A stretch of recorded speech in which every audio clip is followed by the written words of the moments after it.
back. We are back. We are back. Welcome, welcome, welcome. Thank you guys for tuning in again for Chaos Culture Radio. We appreciate you guys. As you know, we do go live Monday, Wednesdays, and Fridays at 6 o'clock p.m. Eastern Time. We appreciate you guys. Ronnie, he's not here with us. He's up in New York. He's having a little vacation, so he will be back next week. So, hey, Ronnie, man, we miss you, man. Enjoy New York. But anyhow, you still got us too. We still gonna give you some good topics in there like we always do. But hey, man, Hakeem, man, how you doing, man? How you feeling, brother? How you I'm doing feeling? fantastic, brother. God is good, and we still here breathing. What about yourself? Hey, man, I'm feeling blessed, man. My wife, she's almost there, man. A little over a month and a week or 2 weeks, yo, and shoot, we almost there, man. I'm just day by day, moment. Me and my wife, we just been talking about, when she comes, how is this gonna be a life changing experience and everything, and it's exciting, man. I'm just ready, man. I'm happy, man. Yes, sir, man. But at least to say, let's get it. So, hey, man, let's get started. So, here's the topic number one we have is, as you guys know, on Club Shay Shay, Shannon Sharp, he interviewed Monique, which, Monique, she has some stuff in her bag too.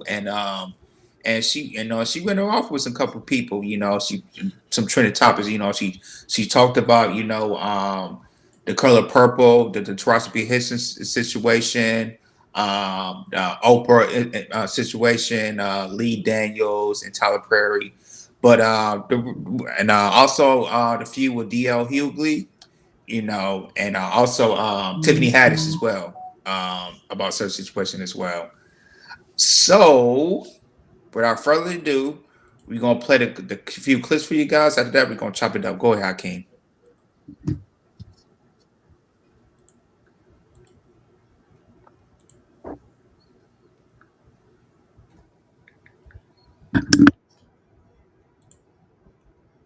Let me be clear. I love that sister because she's our sister. She just got to come back across the street. We got the light on. When I speak about Oprah Winfrey, I speak about that woman because she's spoken about me. And when you begin to speak about me privately, I'm going to speak about you publicly. You've been unfair. You've been unjust. And you watched a black woman be thrown under the bus, and you said nothing. And here's what's interesting as well. My husband was saying to me, after I won the Oscar award, right? And she had the people come, to talk to the Oscar winners. And I go on the stage and I talk to the Oscar winners. Well, when we go to a commercial, the people in the audience, and I say this humbly, as my husband was telling me, he said, Mama, they wasn't screaming Oprah. They were screaming Monique. Right? Right. So much so, I had to say, y'all gonna shut that shit up now. We get ready to go back on the air. We having fun, right? He said, but I watched Oprah. He said, and I watched her almost turn in her seat like they screaming her name. Now, some people will say, oh, Monique, you're reaching. Well, let me tell you what then happens. The movie The Butler, that movie was offered to me. Lee Daniels came out and said, I did offer Monique the Butler. But as he said to me, he said, Mo, at the time I didn't have no power and I didn't have no money. So when Oprah said she wanted it, so who played the lead role in The Butler? Oprah Winfrey. Lee Daniels was getting ready to do a biopic on Richard Pryor, and he offered me the grandmother. Who then calls Lee Daniels and says, I want to be the grandmother. So, as you're looking at me, it's the same way I'm looking at that sister. And I'm saying, why don't we sit down and have a conversation? Because the way things could look, it may not be that way, but just the way things look, Oprah. Just the way you would have my family on your show, Oprah. One might say, Mo, well, I mean, if the role that they're looking for a black, Big, go ahead and say it. Shannon's so careful with his words. He want to say fat black woman. If the role looking for a fat black woman, Mo, but he was like, but I want to keep my podcast, Mo. Y'all ain't finna cancel This me. why we love you, Uncle Shay Shay, because we want you to say it, a fat black woman. Now, me and Oprah fit the damn description, Shay. Fat black. Don't we fit it? You do. But I'll be right back in the million. I'll be your neighbor up there where you live at. Listen here. Listen here. Listen here. So, are you lying? No. Now, I'm not going to have your big ass sitting here in the Hall of Fame and you scared to say shit. I tried to call you first. I tried to talk to you privately, but then you became the 1 minute.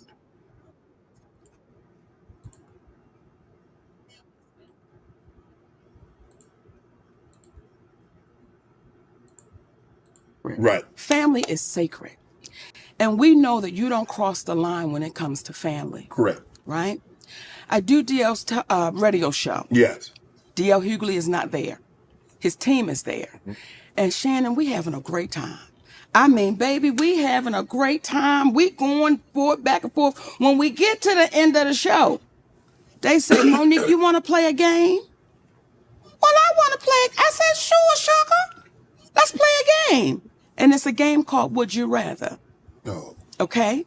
Now, Monique, you should have said I'm too old for this game. Wait a minute. We're having fun, baby. Right? We're having a good time, Shannon. Okay. It's the sister there and there's two other guys. We're having a great time. It's a beautiful black unity cookout. Okay. We're having a good time. Okay. Would you say your wife was your family? Is that considered family? Yeah. So your husband is considered family, Absolutely. Right? Okay. So family is sacred. Right. Family is sacred. And here we go. They said, Monique, we want to play a game of Would You Rather. Let's go. Would you rather your husband sleep with Lee Daniels with a condom or Corinne Steffens without one? Really, Monique? Now, as y'all are watching right now who haven't heard this story, y'all going, they doing the same thing in the studio. They going, okay. That is exactly what happened. Now, I said to the team, how does that uplift our community?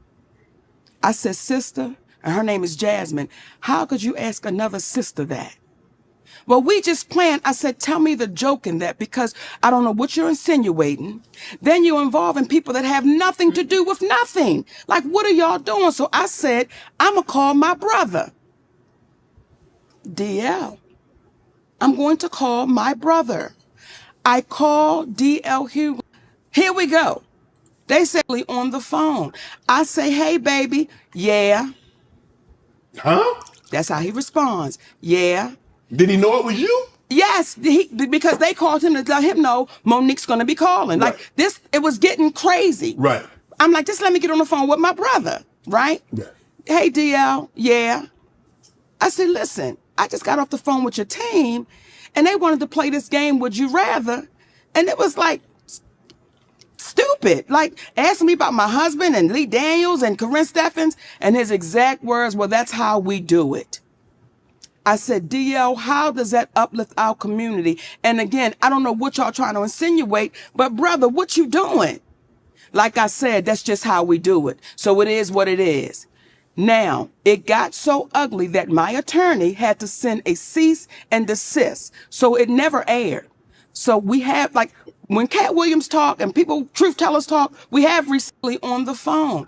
I say, hey, baby. Yeah. Huh? That's how he responds. Yeah. It's to everything we're saying. That's how that whole thing got started. Okay? It's family. My husband is my family. Yeah. Now, you babies that are really good with this internet, through the years, I've watched DL speak ill of me. Through the years. I never knew DL Hughley had a problem with me.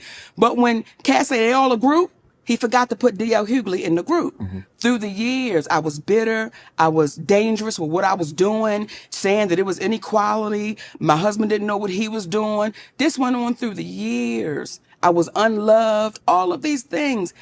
And I said to myself, to everything we're saying, that's how that whole thing got started. Well, Club Shay Shay is getting messier and messier. It's almost like Wendy Williams didn't go anywhere. She just got a weight set.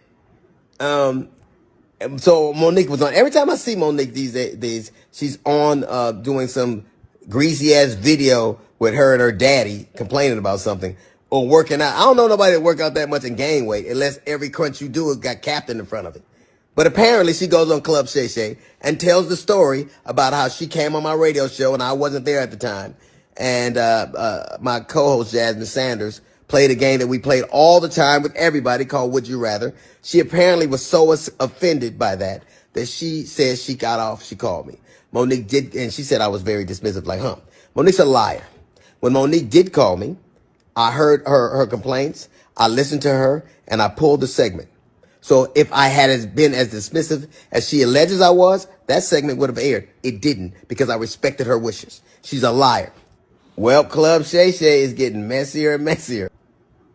It's also befuddles the shit out of me how somebody who as a comedian talks as much shit about everybody else as she does, she has the temerity to be offended about anything as much shit as you say about people. Then she encouraged everybody, allegedly it stems from the fact that I used to always talk shit about her on video after video, and she encouraged her sweet babies to look at the video and find them. Do that. Do exactly what she says. And you know what you're not going to find? You're not going to find any evidence of that because Monique is a fucking liar. She's lying about that. But what you will find is Monique talking shit about some alleged contract dispute we had. Look at the ticket. It says D.L. Hughley, then Monique. She knows the story. But what she did in response to that, she talked about my dog, my wife. This broad even brought out my daughter's personal trauma. My daughter was molested and Monique brought that shit out and told the world that I allowed my daughter to be raped in front of me. The lying motherfucker. She knows she was lying. It's also, and it only stopped when everybody from my family checked her. It's interesting. You know what else you won't see Monique doing? You won't ever see her with her family, videos with her children or grandchildren, because nobody fucks with me. How do you have sweet babies when your own babies don't fuck with you? How do you love us for real when there's no evidence of anybody loving you for real, except your daddy, who you apparently have to pay? And FYI, daughters are paid for by daddies, not daddies who get paid by their daughters. You know what else you won't see Monique doing? Telling jokes. Monique, if she'd have spent as much time actually writing jokes and writing her Netflix special as she did complaining about not having one, it wouldn't have been trash. It got the worst reviews of any Netflix special in history. Because that's what Monique does. She complains and she has grievances. You never see her being a human being. You never see her being sweet and warm to people. Except when and it only stopped when when she's using it to butter somebody up to get something. There's a reason why everywhere she goes, shit starts. Everywhere she goes. How is it that nobody fucks with you? Not even your family. How do you, I was on the road getting it. I get it every goddamn week. Look at my schedule versus yours. See how much I'm going. And I still manage to have a relationship that I cherish with my children. Can you say the same? You can't. Because all you do is talk about your grievances and who did you wrong. There's a reason you're by yourself. There's a reason you got to pay a man to love you. It's sad. There's an old adage that says you can't buy love. It's a shame, Monique, that you probably always will have to. Woo, man. They've been feuding for a long time, yo. A long time. But hey man, but shout out to Club Shay Shay, yo. He's what he's doing right now, man. He's changing the game with the interviews now. He's know how to like stir up, drama in a way that we kind of like, but he know how to do it there and everything. Because this year it started with Cat Williams, now Monique's doing it, and shoot, I might see what Shay Shay might do. Shoot, I want to see. There might be some people coming back that was on it before. Just start spinning drama on the show, which it's really, which this is kind of what we find entertainment anyways, and which is fine. And Club Shay Shay, the podcast, he's changing the game in that, and he's getting a lot of reviews and everything. And also like how he interviews people too. It kind of gets like, okay, learning how he interviews, like kind of teach me, okay, what he does and everything. So I'm kind of learning from Shannon Sharp anyways. But yeah, man.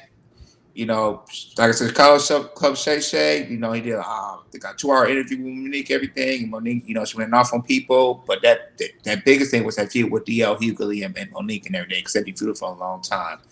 So yeah, man, Hakeem, man, what's your take, man, about the Monique on Club Shay Shay? What's your thoughts on what you if you've seen it, the clips and or the interview? What's your I thoughts on it? I have watched the video and I was like, this is the same thing she's been saying for years. And I tried to tell people this. Now, I'm a little bit conflicted. There's some parts of it where I feel that, hey, just put in the work and you'll see results. Because a lot of comedians and people go through stuff, so put in the work. But then there's this other factor where I say, like some of this stuff, she kind of is right. Like you a woman, you overweight, and you're black, so I can only imagine what she goes through in the industry. Is she's being objectified? Is she's being disrespectful? I do think that what they said to her on that plane is very tasteless. Like I wouldn't bring my husband in no gay romancy or anything. I wouldn't allow nobody to speak negative about y'all on here, or Rilla, or Ashton, or anybody, or even Lord Sprite Protein in any kind of way. That'd be very disrespectful. So that I agree with her on. But I do think that when it comes to her grievances about being disrespected and people speaking on her, I have no issue on that. I say, hey, I can believe a lot of that stuff. This is Hollywood. But as far as deserving a certain kind of money, I want, you know me, Jordan. You know I'm always going to go back to that Marcus Garvey Pan-African situation. Right. You know what I mean? So I say, if there's a problem, just build your own Netflix. Get on YouTube, do a special, release it on YouTube. You're famous enough to get 1 million views on YouTube. If Monique started a YouTube channel tomorrow and filmed her own special and filmed it all over the place, Cat Williams is one of the most highest paid comedians who we don't see in Hollywood. I see his stuff he gets booked all the time. He does 100 shows a year. He said she Yeah. deserved the money, Prince, before you even said it. No, you see, listen, I'm big Yeah. on this. I'm big on this, and I want you to take this over. When they had that conversation about the whole money situation, they was trying to compare Dave Chappelle and other people. Dave Chappelle had did 1,500 shows. Netflix is going to cut a bag. Yep. Cat Williams specials get streamed. I'm one of them who watches it regularly. I rewatch it. He's coming out with another one this year too on Netflix. Another one. And you think they're not going to give him 30, 40 million because they're going to make 100 million? When they gave Andy Clooney and all these other girls deals that was big, they were lit. So I'm speaking from that level. Like, hey, miss, that you can't demand 40 million and you haven't done anything and your name don't ring bells. Netflix ain't no different than a record label or anything. If you're lit, we're going to pay. If you're not, that's it. That's true. I was listening to since after the interview came out, I was listening to a lot of people's the opinions about it on YouTube and everything, and plenty of people, and and it got me to this point right here with Monique and everything. We all know in Hollywood, here in Hollywood, if you're not box office, you're not gonna get paid as you are at box office, and that's what you see. Like Monique is kind of is complaining about it, even though she's very decorated. She's a comedian wise. She won an Oscar, Golden Globes, and everything. She's decorated, and the thing is, it's like she might be box office and as a comedian role, but it comes to like box office on the movies, she's not like that. She's not box office like that. Taraji P. Henson, which we talked about her. She's a decorated actress. Is she box office? No. I know somebody who's kind of box office, but not right now. But she used to be in the past, and a lot of people was getting on her because she wasn't having support for Taraji P. Henson, and that was Vivica A. Fox. Back in the 90s, she was in box office movies. Independence Day with Will Smith. The Batman movie that was box office. a few movies like Vivica A. Fox, she was in box office movies. And then when people was like, I think it was a paparazzi asked her questions about, do you support Taraji P. Henson? She was like, wherever she's going through, she's going through. That's cool. It's unfortunate for me. I'm gonna keep on working. Keep my muscle, keep my back and everything.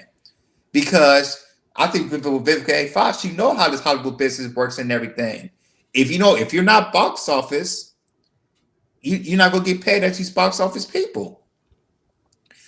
So and that's how it is in Hollywood. There's very few people who can achieve that box office type of man or woman. If you hit that box office type of status, you're going to get it and everything.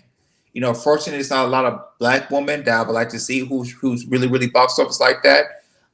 It's only a very very very few, at least a very very few and everything. But that's how Hollywood. That's how Hollywood is.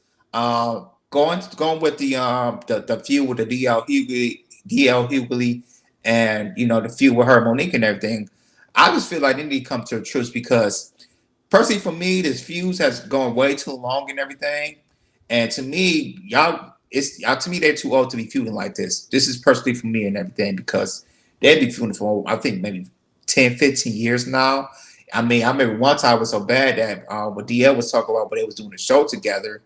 And I hate, as he said, it was DL Hughley and Monique and everything. But the thing is, Monique had a problem of DL Hughley being a headliner. But the thing is, it was really DL Hughley who was supporting the show, was putting money into the show and everything. And then she definitely had a problem with that.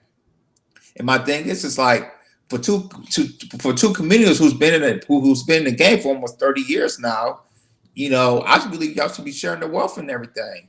But the thing is, like, it's just so bad that how Monique was talking about his daughter and everything when the daughter was in the situation and everything, and when you talk about each other, like hit personal shots about family, it's just it gets ugly. But I just wish they find a way to make a truce because, like I said, the more y'all talk, to me, they can make more money together than they are now and everything.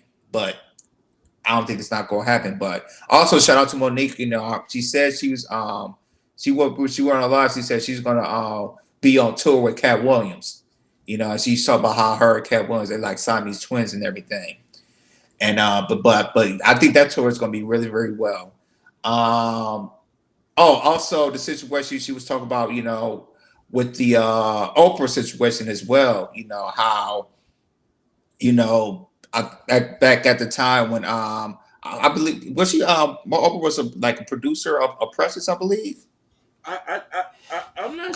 I'm not sure though. I Yeah. think that was a Lee Daniels situation. It was a Lee Daniels situation. It was Lee Daniels movies and everything. But I was hearing like what was behind the scene. I don't know if she was behind the scenes somewhat. But and then after that situation, when she won an Oscar and everything, she really didn't get that full support from Oprah and everything. And she felt blackballed from Oprah. Also with Tyler Perry, she said that that Tyler Perry kind of spread rumors that she's difficult to work with. Once you say that, a lot of people's not going to work for you. And also the Lee Daniels situation, which her and Lee Daniels they forgetting each other and they forget everything, and how Monique is still talking about that, how she's still talking about that, and then also how Taraji B. Henson, she was talking about some Oprah situation too and everything. It's a thing. It's a thing about these Hollywood situations, like if you're not, I'm just to go back to the box office situation. If you're not box office, if you don't do numbers, if you don't put money in the box office like that, you're not gonna get paid like the box office. If you have multiple Golden Globes, multiple Oscars, and everything, if you don't hit box office, sorry, you don't get paid like the top G's. It's just like you go work in a company and everything.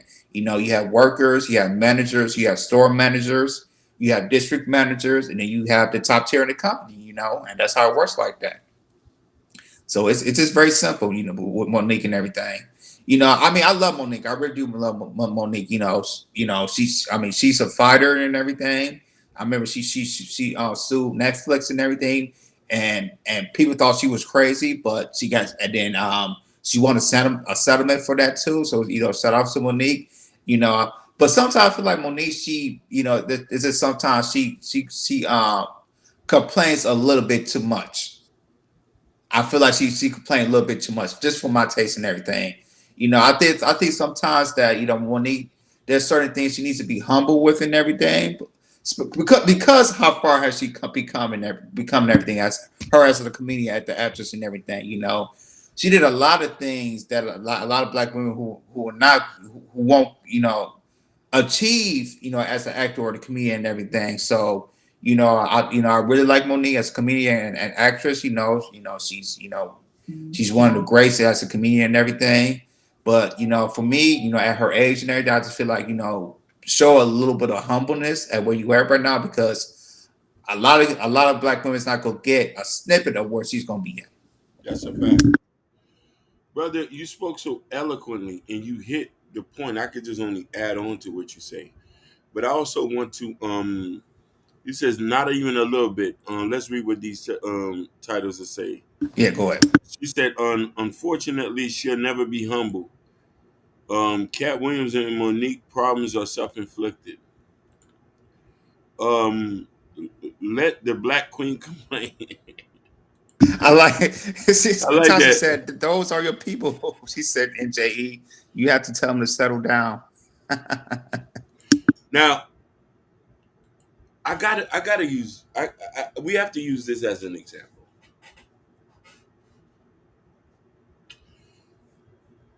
When Tyree spoke the other day, I don't think a lot of people listened to it in its entirety from the context, which can gladly speak to this.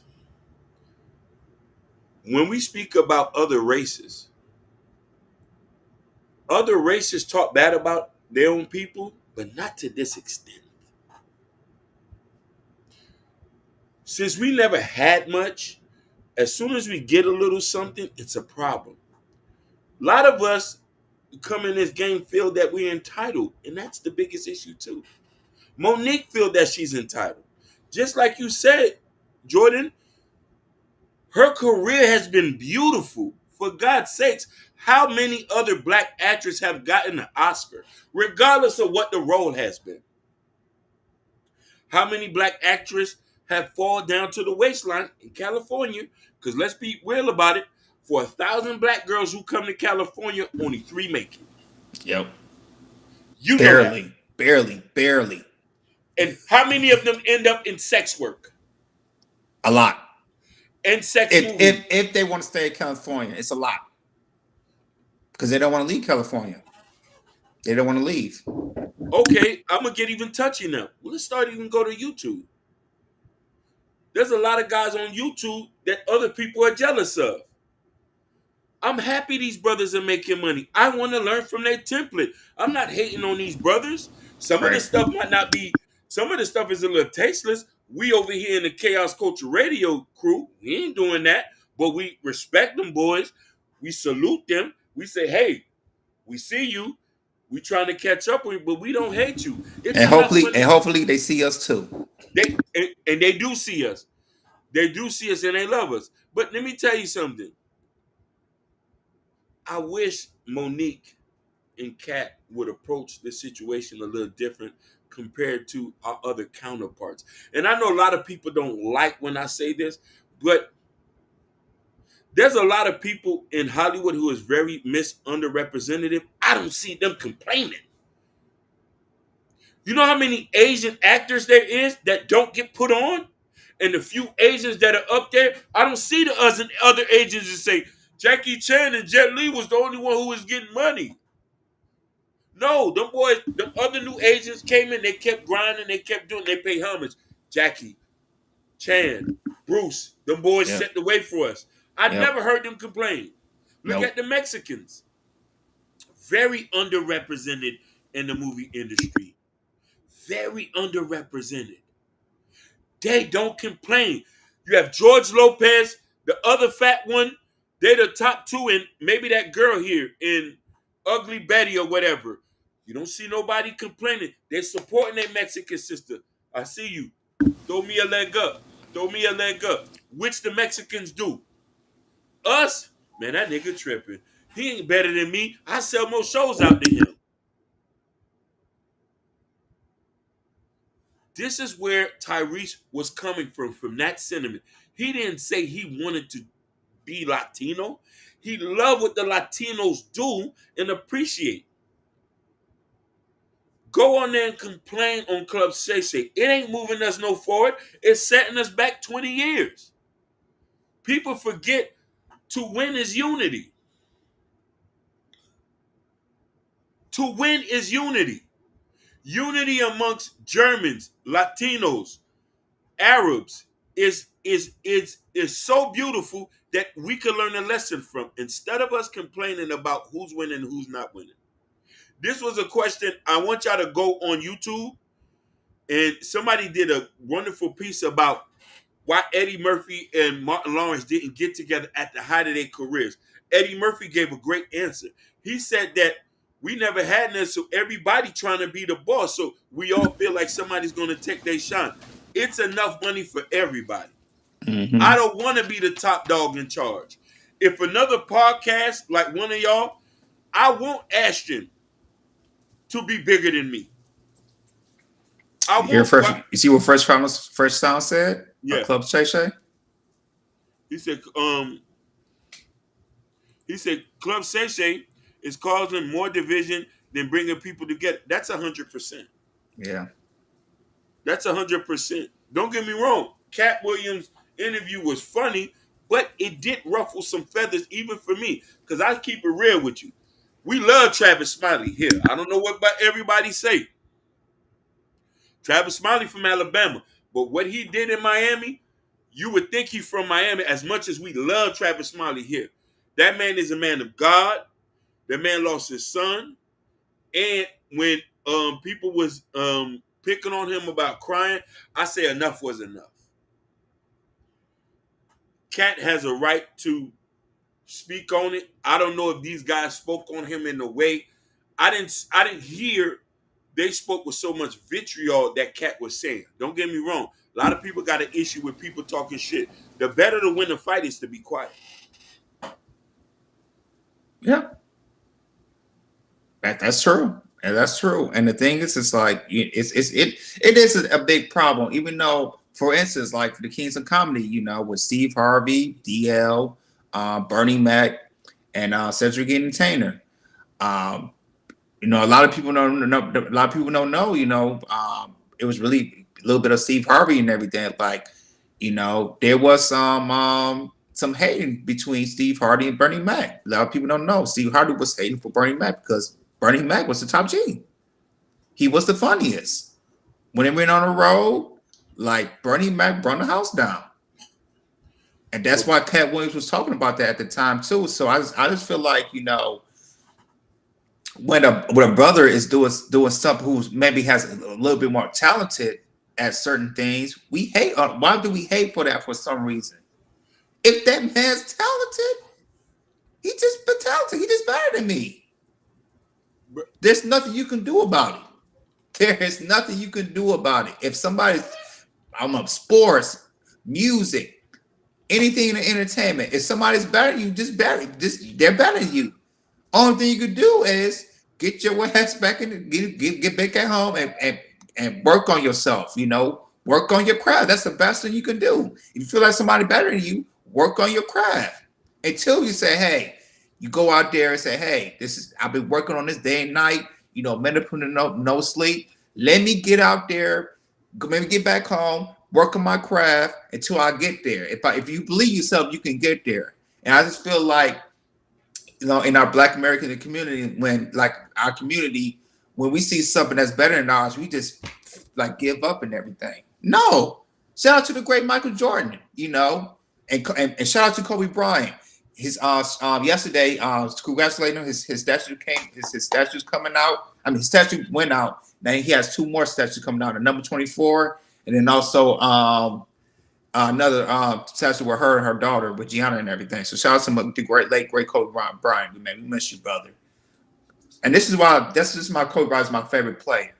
You know, he might not be the most talented as Michael or even LeBron, but that man will work his ass off every single day until he gets there and he performs onto that basketball short. Hey, this is what I got for you guys, and this is how it's gonna work. And the thing is, it's like a lot. I feel like a lot of black people should have that type of mentality. Say, hey, if somebody's better than me, okay, I'm okay. Okay, we'll see. Let me work on my craft.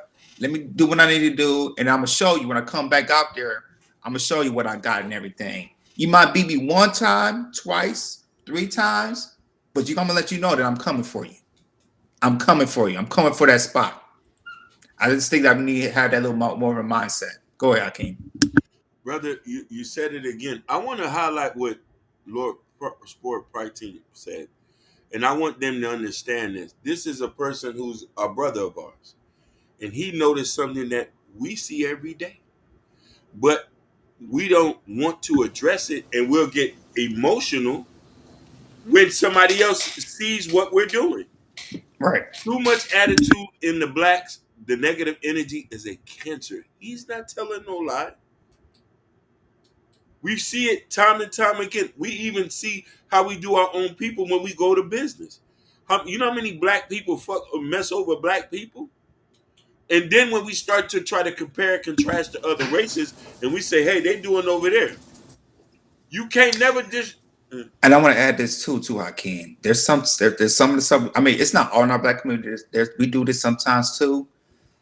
If I'm trying to say this. If that person is like a little bit more talented or better at something, yeah. If they got a girlfriend, they're gonna try to talk to the girlfriend and have sex with the girlfriend. Well, 100%. And listen, when we say the black community, I'm not only just talking about black Americans. I'm talking about Jamaicans, Haitians, Africans, and a lot of them, because they be in the mix too. If you hear, you done got indoctrinated. You know what I mean? But you're 100% right. We'll try to sleep with your woman. There's no such thing as honest. Shout outs to DB. Because I'll be hearing on these them dirty YouTube streets. I had sex with your girl. I messed with your girl. Even Corey Holter, I love the brother, but he was on the show. Like I said, he was on the show the other day. He said a guy was talking about him. I think it was a pastor in Florida, and he was like, "You keep messing with me. You keep messing with me. I'm gonna mess with your girl." You see, Corey Holcomb, he's funny sometimes, but he has no class at times, bro. Exactly. The dirty Mackin community, I can't rock with it. You know what I mean? Dirty Mac. It's like I can't have like people that's like a dirty Mac. I cannot have that in my corner because I felt there was a friend I had to cut off because I felt like there was a potential dirty Mac. You see? And that's the most disgusting thing that it is. You know what I mean? It is. But the thing about it is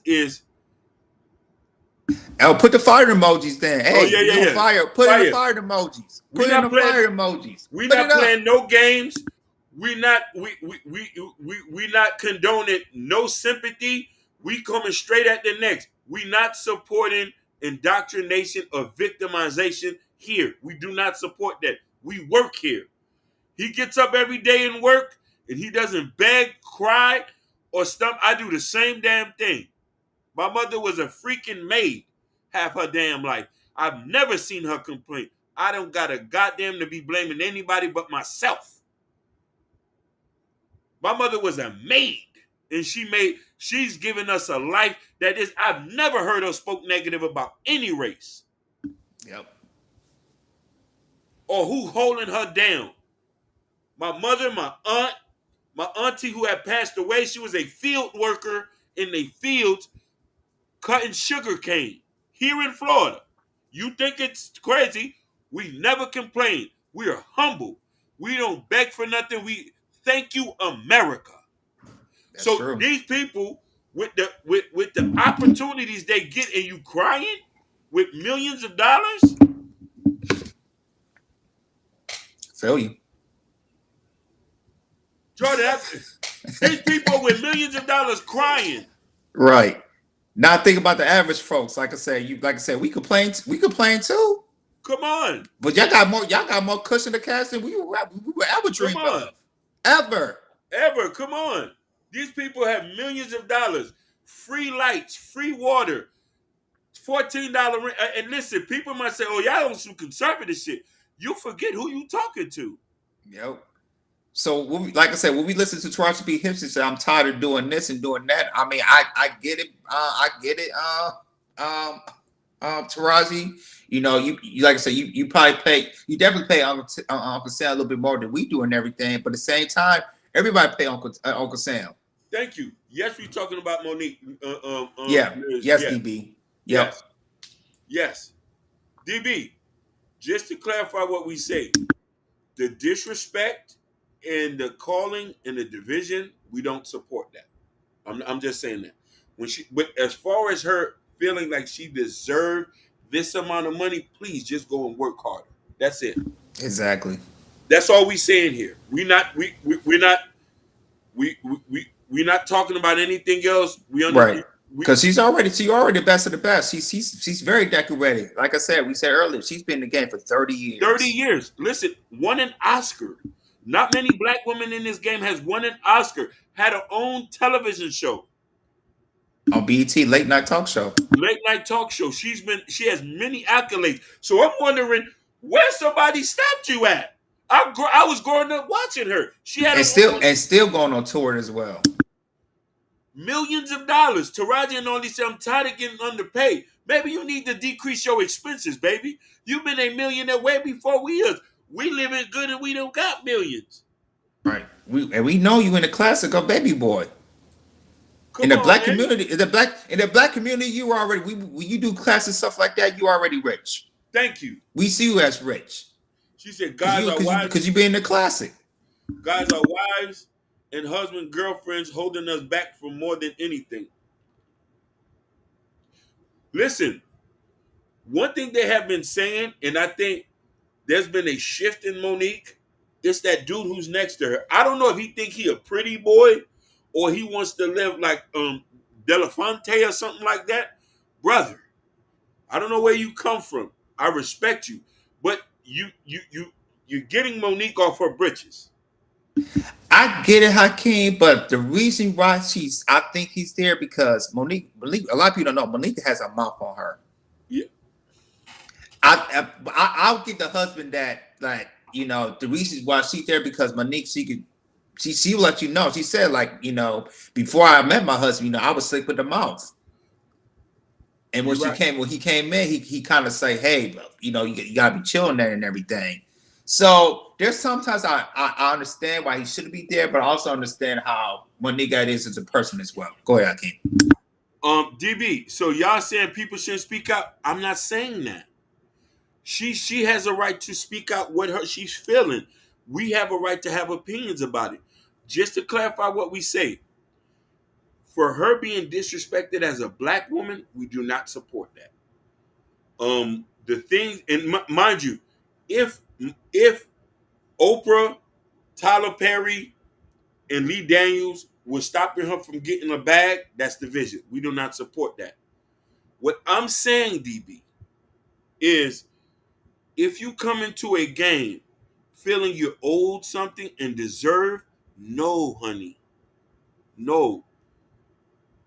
This is a country of immigrants, and which was built off the backs of many people. You got to work to get what you want. You're going to take L's in life. That's what I'm saying. There's many black women who would never be heard of and still out here doing their thing. This is what I'm saying. They're not. I've never heard Regina Hall. What's that actor screaming for that? Vivica Fox. Yeah. A lot of these Claudia. There's a lot of black women. Yes, we know they're underpaid. Yeah, Niecy Nash. Cheryl Ralph. What's his name? Cheryl Ralph. Oh my God. Who's on the she is super duper humble. Listen, she should be getting paid millions. I know she's not getting something. She's still working.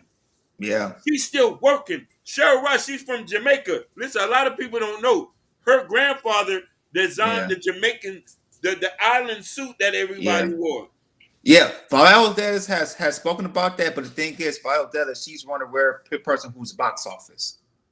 She could put money into the box office, TV or movie. She could do that.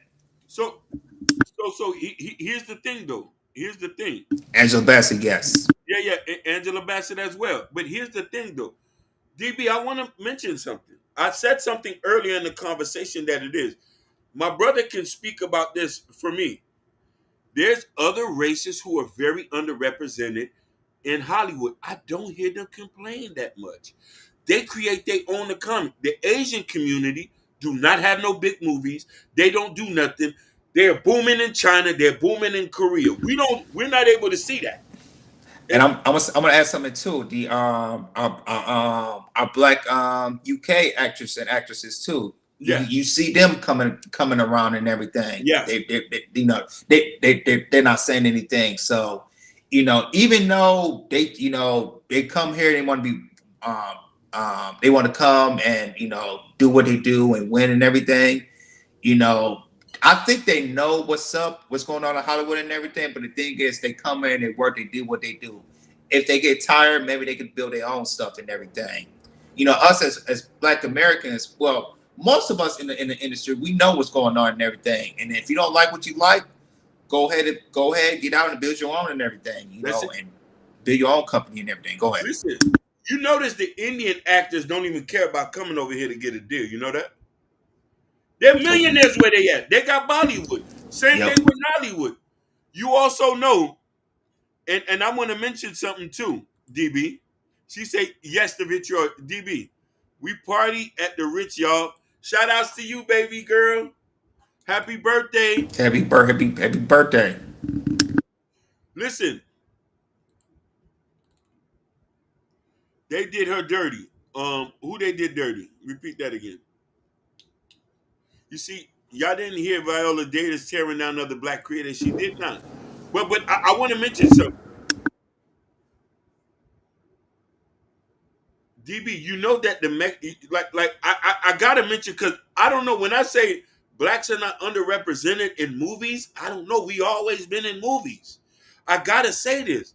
The Mexicans, because I worked with Mexicans, I've dealt with Mexicans very much, love them to death, even dated. And listen here, they're very underrepresented in movies. I don't hear them say a peep. Listen, they got their own movie economy. Jordan knows what I'm talking about. They got their own TV shows. They got Mi Mundo. Mi Mundo's here. Mind you, I don't know if that's Cuban, and Mi Mundo's here. They don't care about if they're not represented. I've seen so many Mexican movies that I was like, we don't even know. They got their own economy. Yep. I don't think we're underrepresented. Yes, there is in the movie. When it comes to movies, TV shows, and they're very underrepresented. You don't get new Mexican actors produced. I'm saying this for a reason.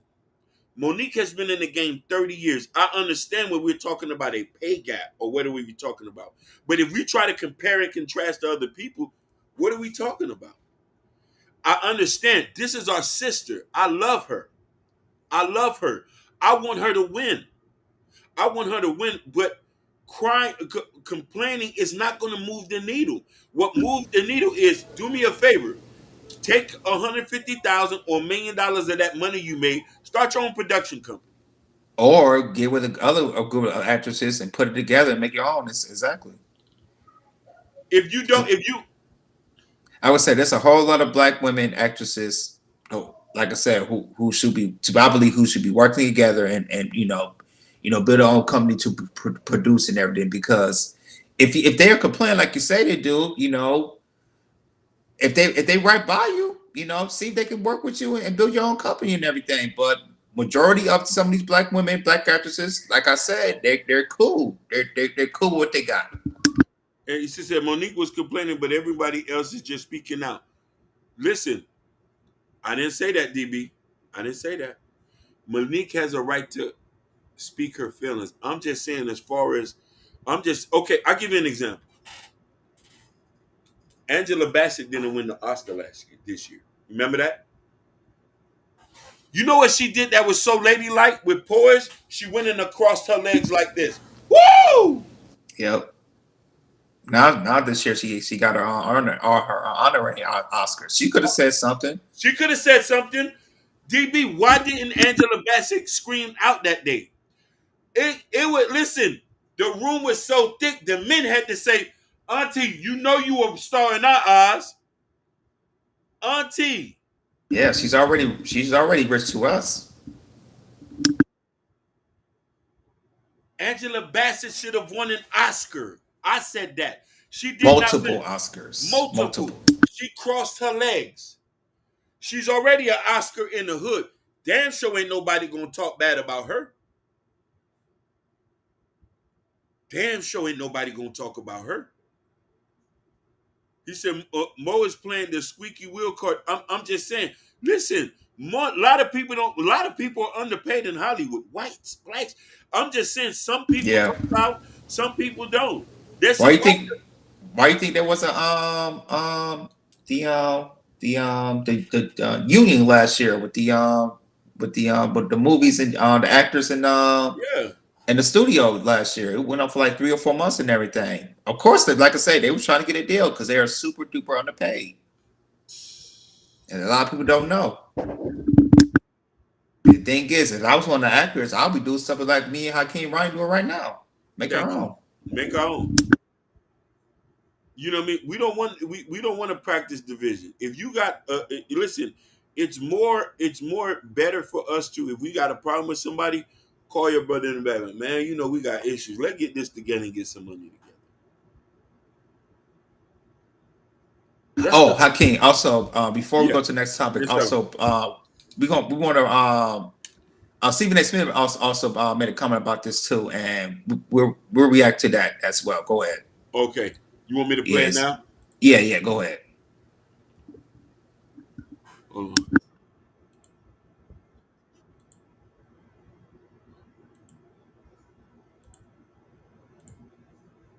She's brilliant. She's an Oscar winner. She's sensational. What she did in Precious, her phenomenal acting career, her comedic genius.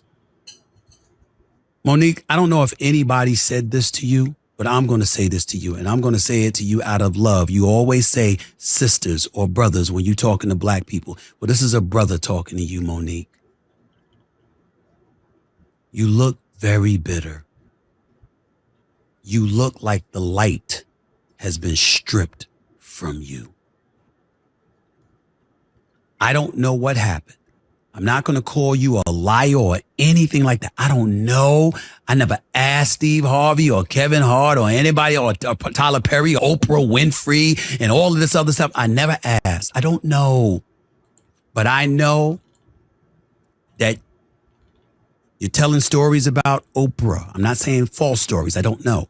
But you're telling one thing about Oprah. You're telling another thing about Tyler Perry. Tyler Perry leaves you a voice message reportedly, and you're airing the message. Well, how can somebody feel comfortable enough ever talking to you if they think that their messages are going to be disseminated to the masses when it was supposed to be a private conversation? You talked about Kevin Hart and how you were supposed, he said, "I love you, sister. We'll talk in 2 weeks." And then after that, you never heard from him again. Okay. Did you play any role in that? I'm just asking. Did you? I don't know. But when you bring these kind of things up and you talk about Oprah, I'm quite sure Oprah ain't perfect. I'm quite sure there are an abundance of people, black, white, and beyond, that have had issues with things that Oprah has done that have negatively affected them.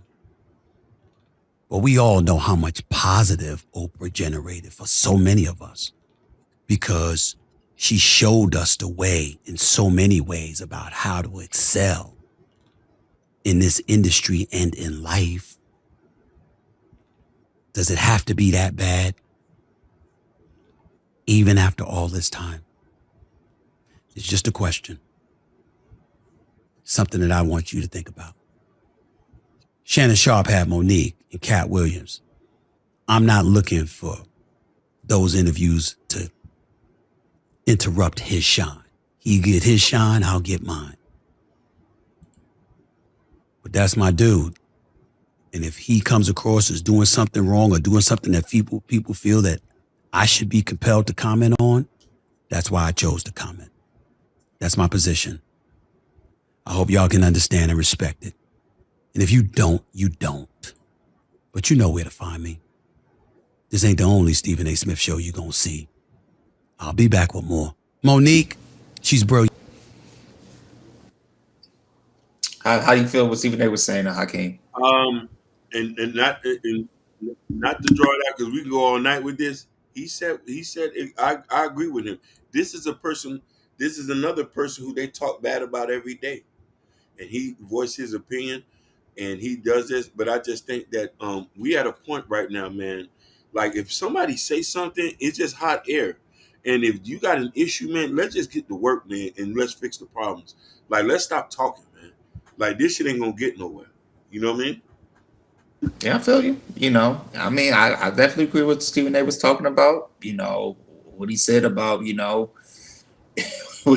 talked about, the top rate thing, when they had private education, putting it out there, it's like, I want to know, Monique, what was your husband at the time if you do stuff like that? Because if you do stuff like that in your own community, it's like, and it gets out like that, a lot of people don't want to. A lot of people's not going to turn your back on, not going to be want to work with you and everything. I just hate that Monique has to do just little stuff like that. Like I said, I love this sister so much. She's one of the greats, but there's a reason why you're in a certain situation you're in right now. Because when you do you keep talking about the big elites, the black elites in our community with Oprah, Lee Daniels, which they both forgiven and forgetting, and Todd Perry and everything. You're not gonna get that money. It's not, you're just gonna stay what you at and everything. But hey, like I said, I wish Monique the best and continue what she does. I like this point. I want us to read this. DB, great point. I don't necessarily agree with Monique about the Netflix thing, which we agree. Right. But I'm with her on the Oprah, Tyler, and Steve Harvey situation. I agree with you on that. But here's where the issue came at. We've yet to hear them say anything in public. Tell me if I'm wrong. Jordan, am I wrong? No. She spoke about, yes, Oprah was talking bad about her in private. Handle that private. Now when you put it in public, you clout chasing. If she put it in public, so be it. We're going to attack it in public. But if you put it in private, if Oprah says something in private, she said, you said something in private, I'm going to speak it in public. No. Come back with me in the back door. You starting more trouble like that. This is the issue that black people got. When something going in the background, we want the whole world to know. It ain't nobody business what goes on in our house. And who cares? Like somebody won't feel sympathy for you. I heard this one chick. She wasn't black. At work, she was. I saw a chick doing this the other day at work and everything. I'm like, having the boyfriend on open air, and I'm like, why would you do that? To me, that's disrespectful. She said you can't disrespect somebody and tell them how to speak. You're 100% right, but be careful when you get the response that you're looking for. And this is all I'm saying. If somebody listen, and that's the thing that we have to stop getting emotional about stuff. Some things y'all gotta stop. I understand, DB, I love you, Queen, but it just we're gonna agree to disagree. I feel like if somebody says something about me in private, I'm not gonna speak about it in public. I'm gonna call him and say, "Come on, pull up." I'm not gonna make this for everybody to know that there's a problem when there ain't no problem. If you want to get something, get your lawyers involved and put it the thing.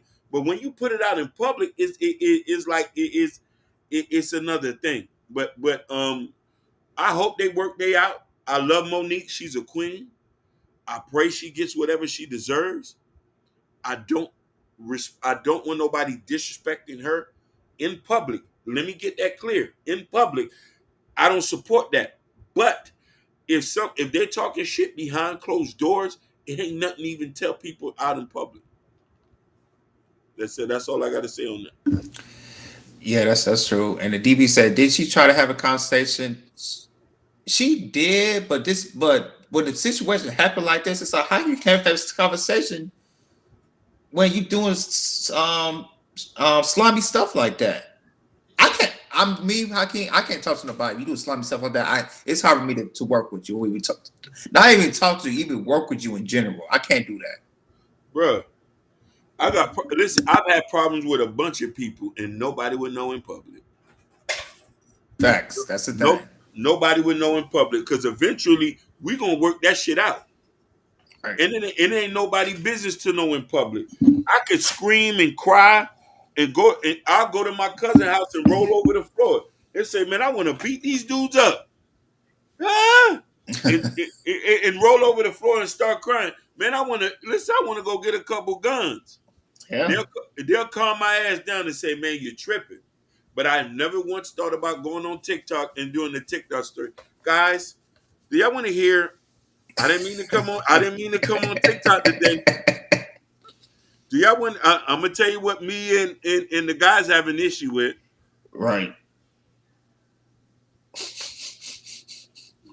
It's like that answer. It's like a diary, Hakeem. They gotta go in it. They gotta go in their diary. And it's like an open diary. They gotta it's an open diary. They gotta let the public know. This is what happened today. Yeah. Guys, this is my story. What happened with me and Deshaun. Deshaun came the other day and stole her half a brick from me. I said I was gonna come blow his house down. Yeah. Have Deshaun, and then part 2 of the saga between the beef with Deshaun and Prince. Right, and they extended to part 2, part 3, part 4. Yeah, come on, man. If you guys want to see you guys, make sure you hit the like button and go to the next video, part 3 or part 4. They be breaking it down and everything. Breaking it smart down with it. Never say they didn't.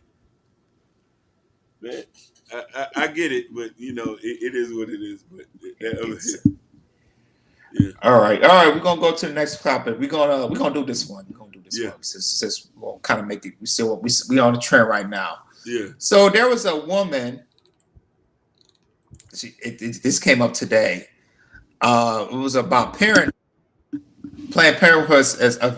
She said that virginity is made up and used to control and shame women. That's right. She said virginity is made up and used to control and shame women. You don't believe me? Play the clip. Is she going to be detailed with it? After that, we're going to chop it up. Go ahead.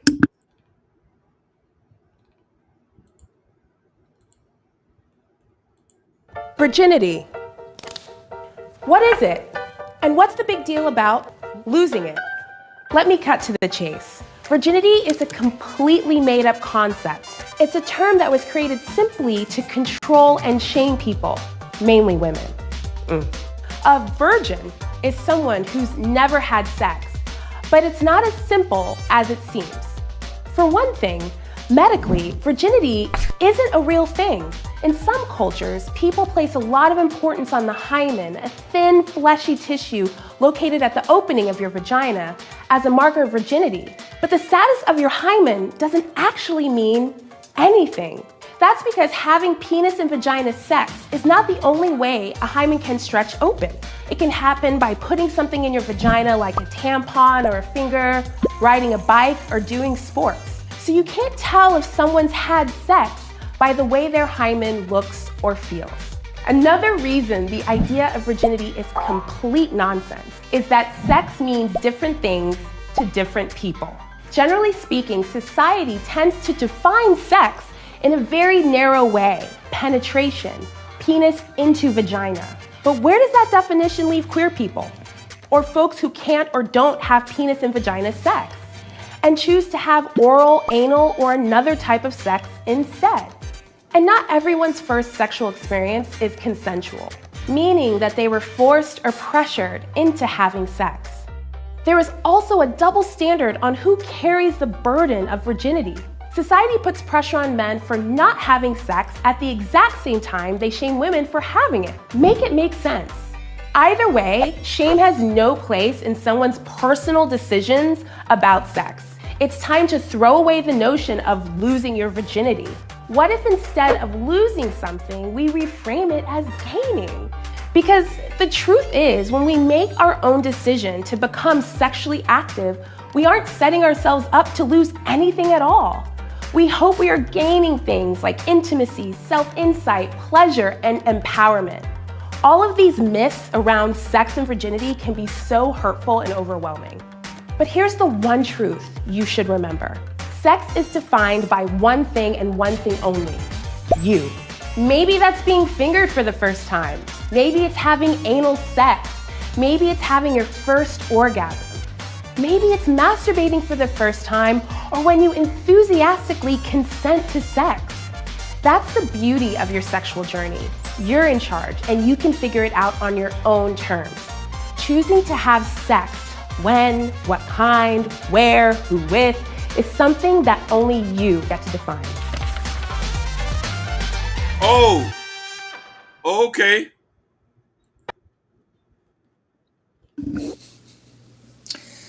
Yeah, man. Go ahead, Akeem. What's your take on it, man? I guess I'm gonna become a Catholic priest now. If they running this, listen here. This is the issue that I have. They making things up as long as we go along. This is the problem. I don't know what to say. I'm even shocked that this even is putting out there. And it's sponsored by Planned Parenthood to teach us to be more sexually promiscuous instead of having sex within the compound of a relationship and the way the doctrine of God has already presented to us. They don't even understand the economic negative effects when you're very promiscuous. Our social services are hemorrhaging when kids are born out of wedlock. Food stamps, adoptions, all these kids. These kids need home. Let's do this the right way. When she say this, I don't know what she talking about. The liberals are striking again. It's these type of stuff that make me become all conservative again. You tell me that virginity doesn't mean anything, and this is for the ladies. Yes. Some things are very chauvinistic and male controlled. What can we do about it? We could try to change it. A lot of it ain't going to do it. But here's the thing. I'm from the 90s. I'm a little bit older.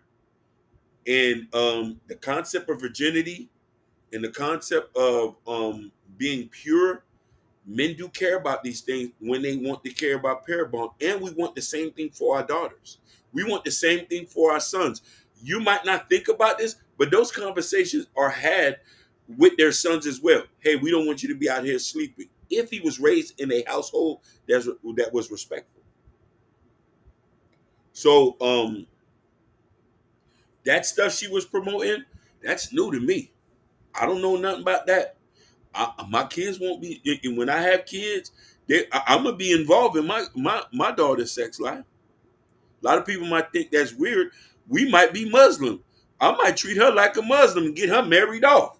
They'll say, hey, listen, first person who tapped that ass, the last person who tapped that ass is your husband. Same thing with my son. First person you tap that ass, last person you tap that ass is your wife.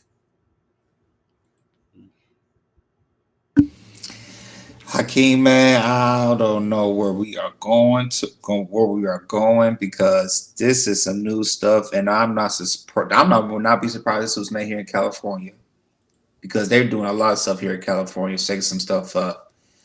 But the plan, it had to be the LGBTQ had to be involved with this situation about Planned Parenthood because how she was talking like she was one of the LGBTQ, was in the alphabet community. That's what it sounded like to me. This is definitely sound like to me, and like stuff like this is like back in the day, I never heard. I would say like parenthood in general, not to that extent what she talk about. I never heard about things about that. All this I learned from my mom talk about the birds and the bees. Or my father-in-law is talking about that, about sex, about the birds and the bees and everything.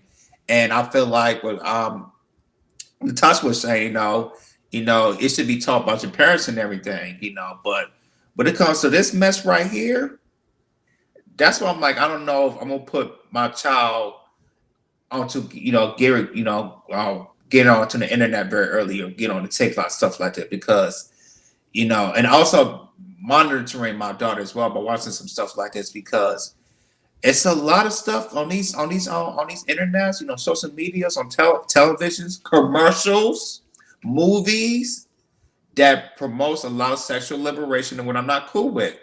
There was a movie I just saw. I forgot forgot the movie, but it was he was one of shoot he was I think he was in NAACP with Martin Luther King and everything. And I was like, okay, cool. I was watching the movie, and then 20 minutes in, I found out the man was gay. I was like, oh, I don't know about this. I don't know. I wasn't comfortable. But he was like in a kind of in a gay relationship, they touching everything. I was like, wow, this is surprised me and everything. And you see a lot of more and more of this on movies and everything. That's why I kind of watch movies no more like that, like watching the movies, because sometimes when stuff like that pops up. I mean, I'm not hating or anything. Like I said, it is what it is, But for me, I'm not comfortable watching it, because I never seen that, never seen that, when I was, watching movies in the 90s and 2000s. But these new movies in the 2020s and everything, they're really pushing this agenda. And I'm not. And the thing is, it's like I know for some men that watch this and everything, it kind of turns their way. Now they're not comfortable watching stuff like this. So when I'm hearing parenthood and stuff like that, it's like, yo, man, what the hell's going on, yo? It's just a smaller agenda just pushing, into the YouTube, the social media, commercials, and won't be surprised that it's going to be pushed to some of these schools here as well and everything. I think that's what I kind of worry about and everything.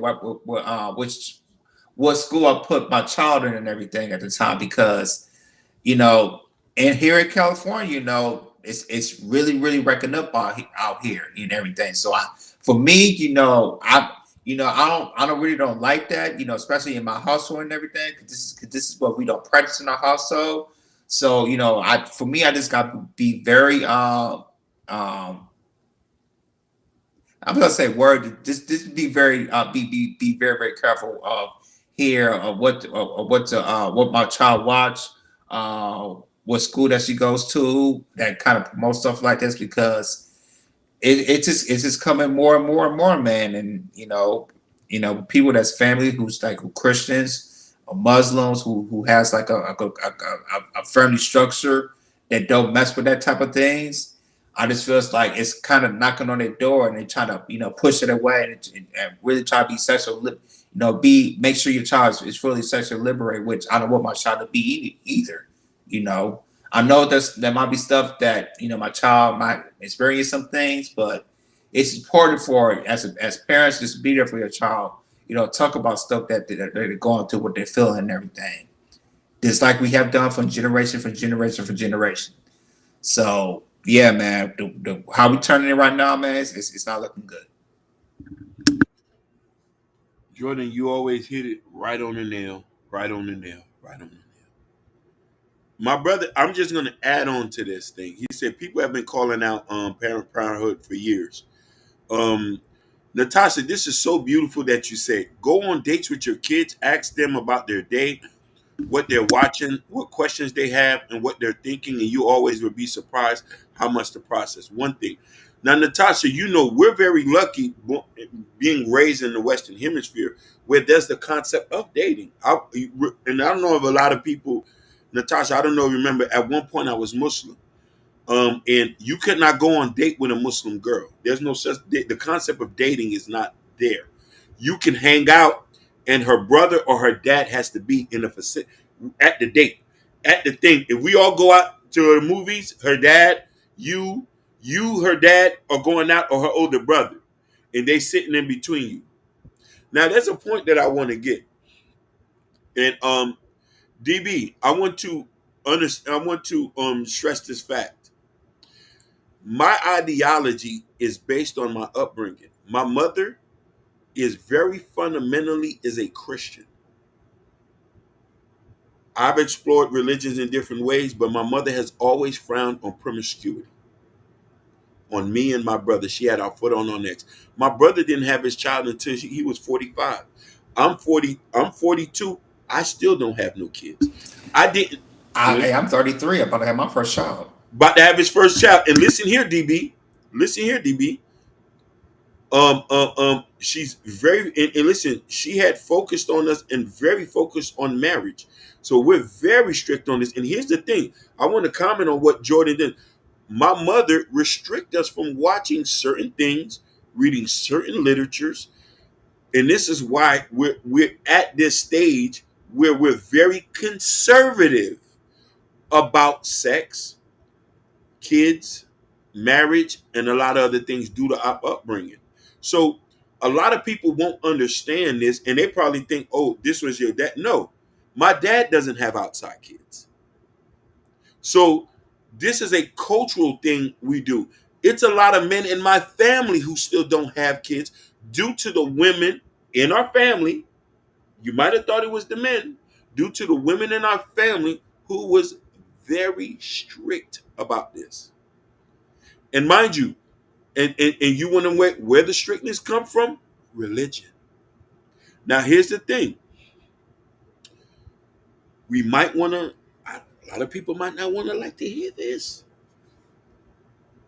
A lot of the liberals are talking this stuff, removing religion, removing culture out of these things when we were based in a lot of black Southerners.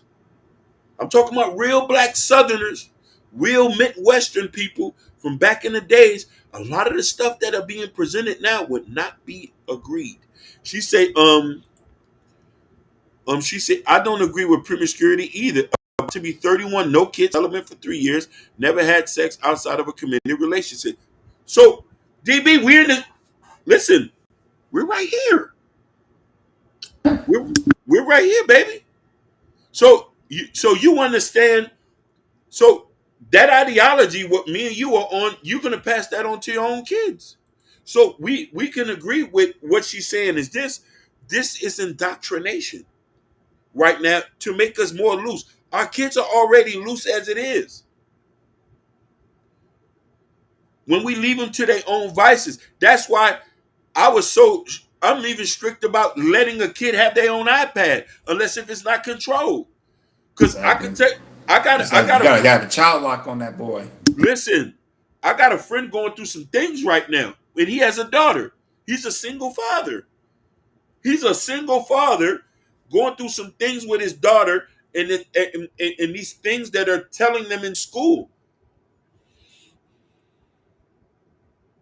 Yes, it is. It is a word. Urban noise. It's in a dictionary. Look it up. Yeah, indoctrination. Yeah, it is. Yeah, it's a word. Hey, them boys used to hear me talking ghetto all day. They not used to me. It's indoctrination. It's a word. Yeah, it's in a dictionary. Listen.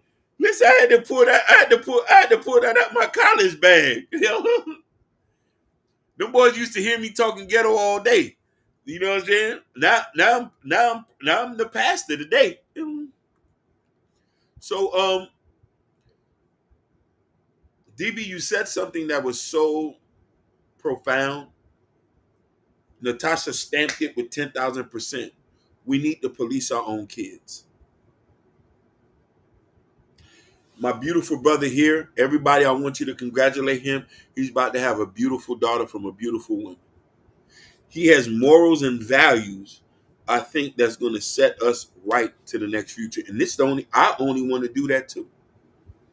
I think that is disrespectful that we want to try to control how we raise our kids and how we go about life.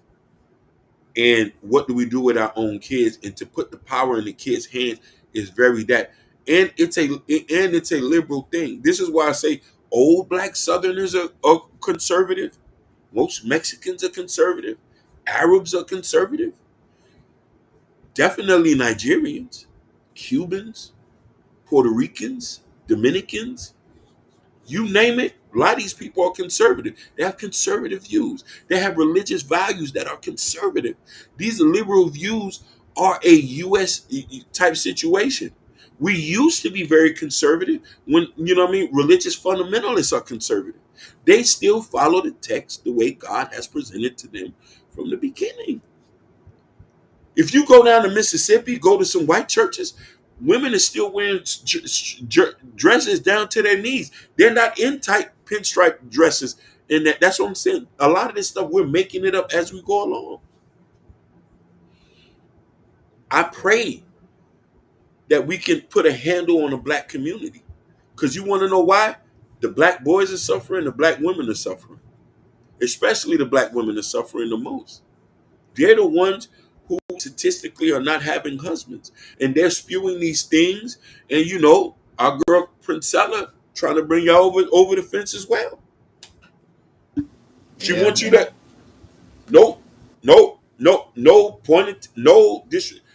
I don't mind if you want to have that, but I support you. Go ahead, do you? But here, I want to have a wife. I want my daughter to have a husband. That's all I pray for.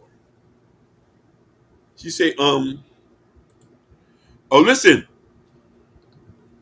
Natasha, I love you. Listen, Natasha. Thank you. Listen, hop on that baby train. Support our brother all around the world. You know what I mean? This is the first Chaos Culture rated baby. Hopefully, we can have 30 more. Yeah. And then amongst the game. Yeah. You know what I'm trying to say? So, DB, you know what I mean? And we agree to disagree. And I love the fact that you challenge us. And you just said we're not intimidated that you're a woman and you're challenging us. And we need to have these type of discord. And I would, you know what I mean? And we want to hear your views because there's some points you're saying that are correct.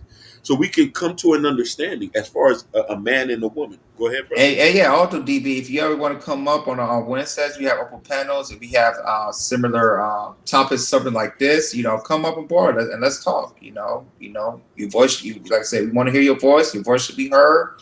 If there's something we can agree or not agree to and continue to talk about it, let's talk about it. So make sure, like on Wednesdays, open panel Wednesdays, if it's a topic you'd like to talk about, similar to this, come up and pop on. We'd love to have you. We love to have you, Queen, and you'll be safe here. We're not disrespectful. We want all women to come here. Listen, thanks to a lot of you women supporting us, we're here today because of that. And you know what I mean? We can't get nowhere without y'all. You know what I mean? We want to try to be, and we want to try to understand. Our biggest supporters are women. Natasha, Sherry Bryant, you know what I'm saying? Yeah, Sugar Bomb. Yeah. When she show up. That stuff that lady was talking about, that brings division. Because a lot of us are going to be conflicted. A lot of us who are conservative and a lot of these people who are new age. And I want to make myself clearly. If you want to live a certain kind of way, I want you to live that way. I don't want you to be me. I'm going to be me regardless. I just don't want you to impose that lifestyle on me. You know what I mean? I don't want you to impose your ideology. And I have a right to not want my kids to be indoctrinated in that type of thinking, that lifestyle, if I was born in a lifestyle. So it's saying my mother raised me conservative, my father's conservative, so I should just adopt a liberal mindset when I worked. No, not at all. And the thing is, it's like, if you adopt it, you should be hated. It's like you should be hated on you being a conservative and everything.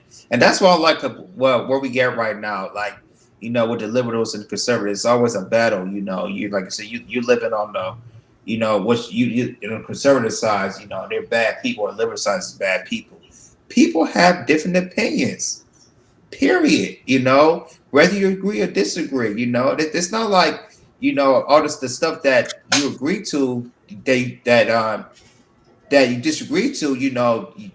The stuff that you disagree to. You shouldn't hate the person. It's just how they feel. This is what they live on their household. You're not living in their household. I just feel like a lot of people, when it comes to like different household situation, if they say that if I do this, it's like, oh no, you shouldn't be doing that. Why are you doing that? No, this is what I do. This is what I like to do. This is how I think, and this is what I want to do. Fine, but I don't feel like you should be shamed about like what they do right now. They're trying to shame the conservatives of what they've been doing for generation to generation to generation in your family and anything. If I feel like it's wrong, this is not what I want to do. This is not what I'm not going to do.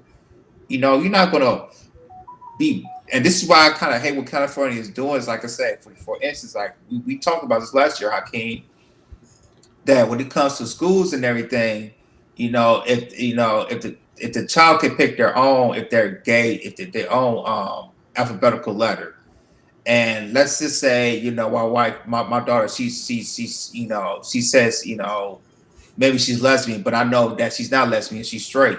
But at the school, they try to, indoctrinate her to kind of being a lesbian. If I say no, I'm not gonna play that, they could really, put your ass in jail or possibly take your child away from you. And that's one of the craziest things I ever heard in my life. This is why I like, this is kind of like I said, I don't know why. I love California, I really, really do. I love LA. But some of the rules he's putting up, yo, it's just like, yo, man, I don't know. It's crazy, and this is why we love Florida. Because we're conservative as hell here. Yeah. DeSantis ain't playing a lot of that stuff, and he still allow us to be who we want to be at times. Yes, there's some caveats to it. You're gonna have some issues, but you know what I mean. We want to live the way we want to live, and that's the thing. And I think that understanding what we want to live and not shaming people for wanting to be conservative. Right.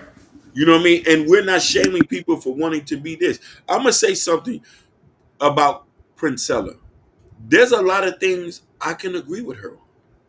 There's some points she have, but then there's things that I say that she's talking to bring division amongst men and women. And men can't live without women. Women, you can't live without men. It goes both way around. So the division in practice, and there was one thing that she said that kind of made me felt like that she said men are incapable of loving. When I heard that, I said that she's out of her rabbit mind. She's out of her rabbit ass mind. The hell she talking about? I heard that too. I'm like, what? What is she talking about? Thank you. Shout outs to Gore, my half brother. She said a lot of these men do the same thing. Listen, we don't support them goofies. No, we don't. You don't hear us support none of them goofies. You don't hear us saying F your feelings, F this. Sweetheart, my mama in church. You know what I mean? My mama a Christian. My auntie was a Christian. We from a third world country. My beautiful sister-in-law is from the deep south. Small town. They own land. They built their own houses. They're Christian as well. We fundamentally believe in love, marriage, and being with one another. I don't know what they talking about. That's the devil talk they talking about. We believe in God here. So anything that has to do with anything separation, anything objection of other races, anything that makes us look anything substandard, we don't support here. I'm already a king. I don't need to broadcast it. So I don't want her to tell you that you're better than me. Fundamentally, her telling you this, meaning that you're better than God. Men can't say we're better than women. Women can't say we're better than men. The only person who's better than all of us is God. And that's the point we need to get back to. These things that these people are spewing up is coming from hatred. It's coming from trauma. Tommy Sotomayor, a person who dealt with trauma. What's the guy name? Coming from trauma. A lot of these people are speaking from trauma. They're not speaking God. They're speaking us to stay away from each other. I've listened and been on panels with that lady talk about. She hates men, but she's still legally married to one. I don't hate women. I love y'all. I feel like I'm supposed to take care of you. Feel like that's my right and duty. I've been taught this my whole life. I've never felt like I've been superior to a woman. And it's the worst thing about it, Hakeem, like, division is probably one of the hottest topics to talk about in this YouTube spaces. And listen, we don't practice division here. We practice together here with everybody. Man, my brother here is married. I'm trying to get married. I'm trying to have a partnership with a woman. I don't know what she's talking about. I don't know what them other goofies is talking about. DB, I want you to hear me. I want you to hear me. Y'all, I want you to hear me. Let them goofies live their life. That doesn't translate in real life. Real life people are still getting married. They're lasting 20, 30 years, and it's a beautiful thing. These people are speaking from a hurt place. I'm going to say this, Hakeem, and this is a fact. Division will not help you get generational wealth. Well, talk about it. And a lot listen, of these women out here about independence side work on generational wealth. It don't work like that. Hey, I'm gonna make you ladies mad. You know they said statistically, women who are married retain more wealth than women who are single. This is a statistic fact. Go look it up. She say when a lot of our men can't get it right, a lot of black women see no point in coming together. That's where it at. Okay, I like that you say that.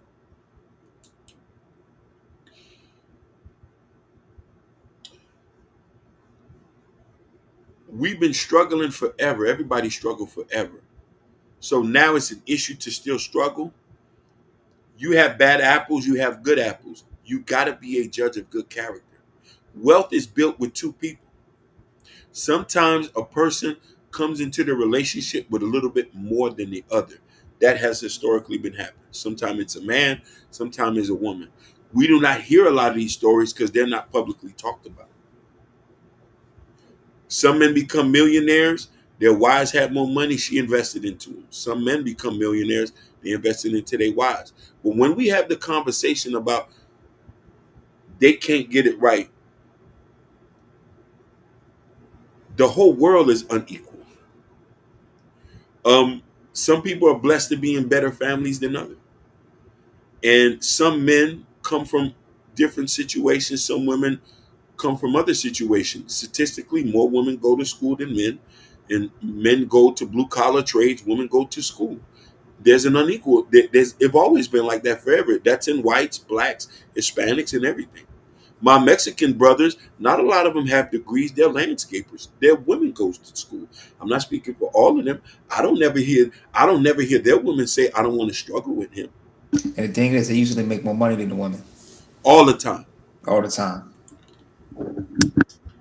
She said the married people in general. I get what. It's just that I'm talking about black men in particular. No, you're right. But here's the thing, though. You're talking about a small percentage of black men. And if I'm trying to phrase the question right, she said the men who can't get it right. Those men, if they can't get it right, they still ain't gonna get it right. They don't need to be married.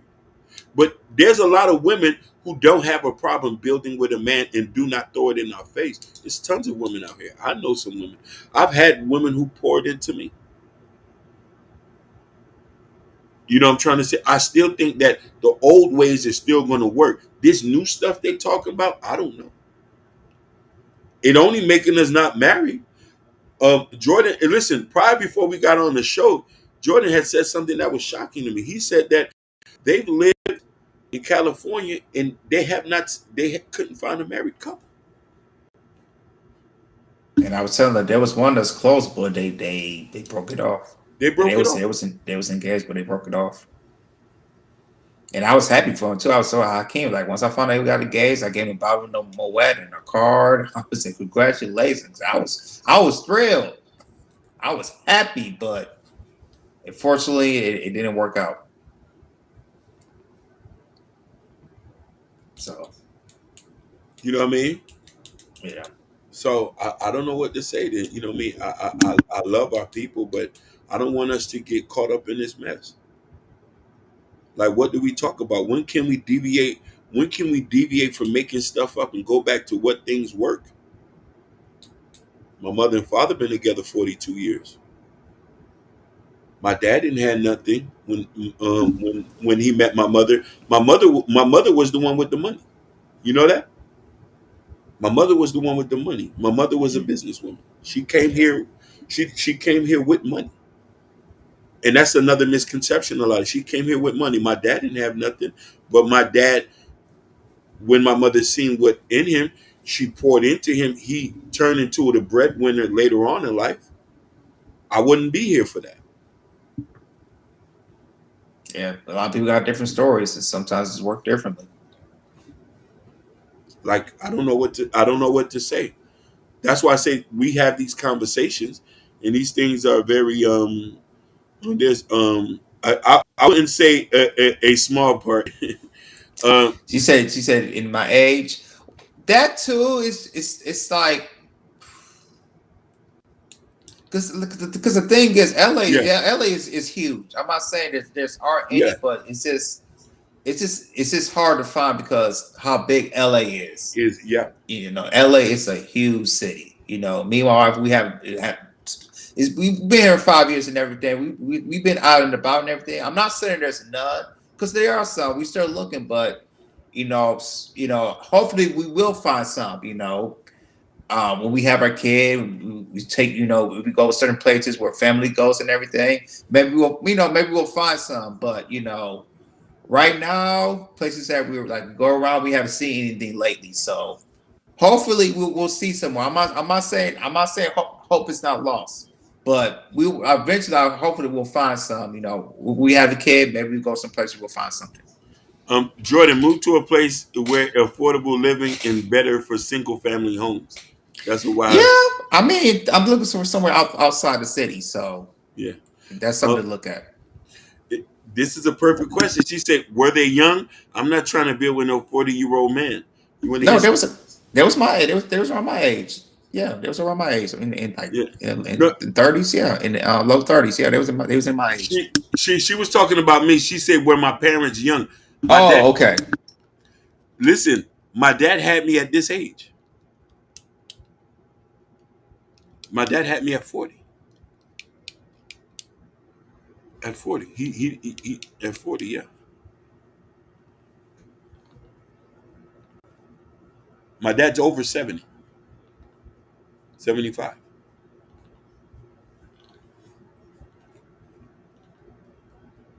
My mother believed in him. Yeah, and that's what it takes sometimes. That's all it takes. Sometimes That's I that's know. that's my wife at the time. She believed in me, and sometimes that's what it takes. And listen, he praised his wife. His wife got what, 70 degrees. His wife got 70 degrees. Highly educated. Hmm. Highly.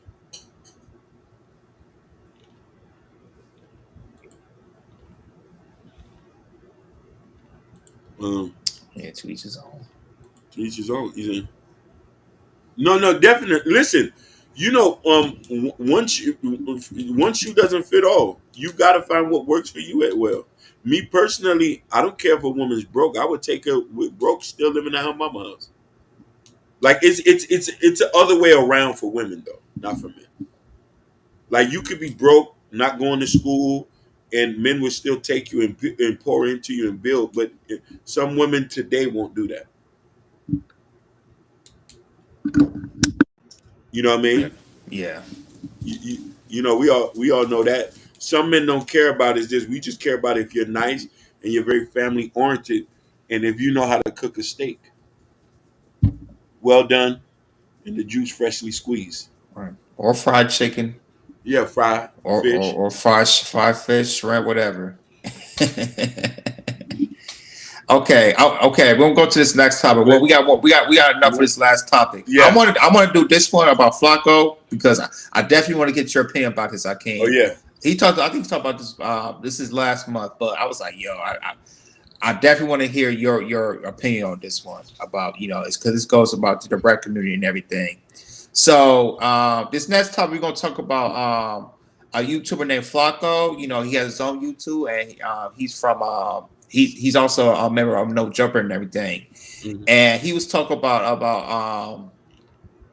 the death of Juice WRLD, how he kind of blamed Future of him taking pills and everything. He said he was deaf on Future and because of what Juice WRLD was in the situation. So this I definitely want to talk about this in our rap community. How we kind of losing our young rappers every generation to generation. And we're gonna play the clip and we're gonna chop it up. Go ahead, Akeem. Thank you, Natasha. Hey, she know I Medium like well. You medium like well medium done. well? No. I like it well done. Well done. Sometimes I might get frisky and get it well medium. Man, Listen. I was in culinary school. Like I Listen. said, you got to be up from the edge. Hey. You need the juiciness. Yeah. Yeah. For me, I'm a medium guy. It has to be medium. Medium. Hey, listen. I lived up north for some miles, so medium well. So you know what I'm saying. So, I used to be like that too, but once I went to yeah. culinary school, I was like, man, what? Oh, you see, you a chef though, so you already, Yeah. So. Yeah.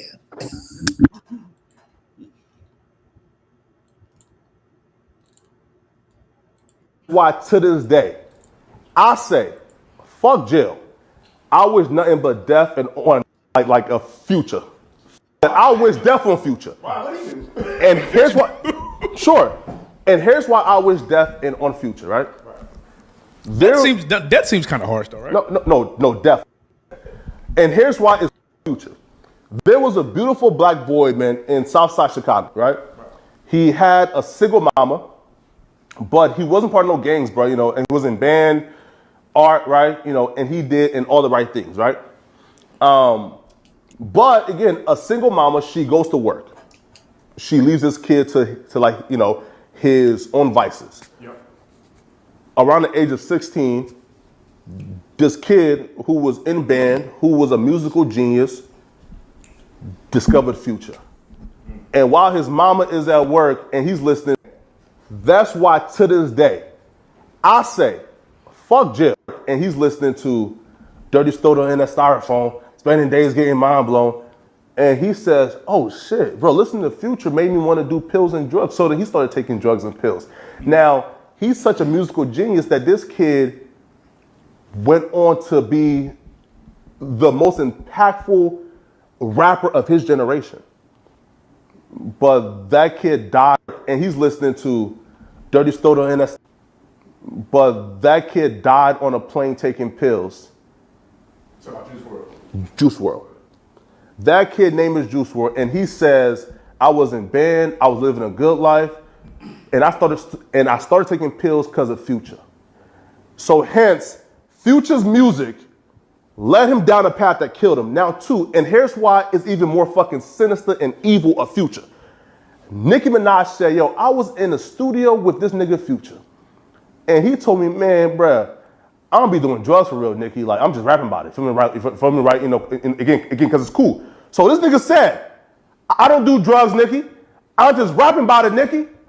So this nigga led up, again, trust me, Juice WRLD ain't the only kid, bruh.